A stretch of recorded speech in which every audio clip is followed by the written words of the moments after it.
মতামত দিতে পারবো না, পারো না। তোমাকে একটা কথা বারবার বলছি। অর্থ আত্মসাৎ, চুক্তিভঙ্গ ও শিডিউল ফাঁসিয়েছেন জনপ্রিয় অভিনেতা জিয়াউল ফারুক অপূর্ব। অভিযোগ প্রযোজনা প্রতিষ্ঠান আলফা আই স্টুডিওস লিমিটেডের ব্যবস্থাপনা পরিচালক শাহরিয়ার শাকিলের। এ কারণে অপূর্বর কাছে চাওয়া হয়েছে ক্ষতিপূরণ। অভিনয় শিল্পী সংঘ ও টেলিপাবের কাছে দেওয়া হয়েছে লিখিত অভিযোগ। আমার কাছে ক্ষমা চাওয়ার কিছু নেই, বরং পারলে তুমি মাফ করে দিও আমাকে।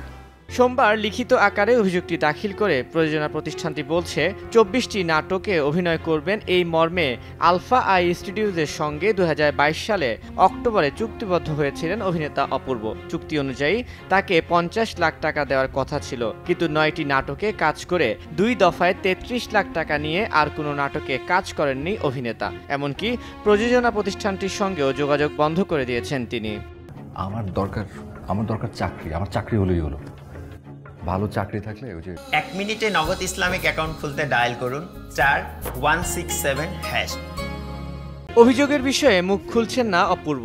বিভিন্ন গণমাধ্যম মুঠোফোনে তার সঙ্গে যোগাযোগের চেষ্টা করলে বিষয়টি এড়িয়ে গেছেন।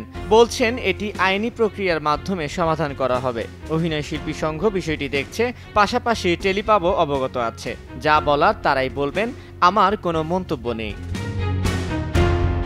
এ বিষয়ে অভিনয় শিল্পী সংঘের সভাপতি আহসান হাবিব নাসিম সময় সংবাদকে বলেন, দুপক্ষই চিঠির মাধ্যমে অভিযোগ দিয়েছে। ২-১ দিনের মধ্যে তাদের সঙ্গে বসবো, তার আগে মন্তব্য করতে পারছি না। দুই পক্ষই তাদের বক্তব্য চিঠির মাধ্যমে জানিয়েছেন, কিন্তু তাদের সামনাসামনি এখনো কথাবার্তা হয়নি, এখনো বসা হয়নি। অতি সত্বর আমরা বসবো, দুইজনেরই অভিযোগ যাচাই বাছাই করে তারপরে আমরা বলতে পারবো যে আসলে কে কতটুকু ভুল করেছে বা ভুল বোঝাবুঝিটা কিভাবে হয়েছে। তার আগে আসলে কোনো মন্তব্য করলে সেটা মূল ঘটনার উপরে প্রভাব পড়তে পারে।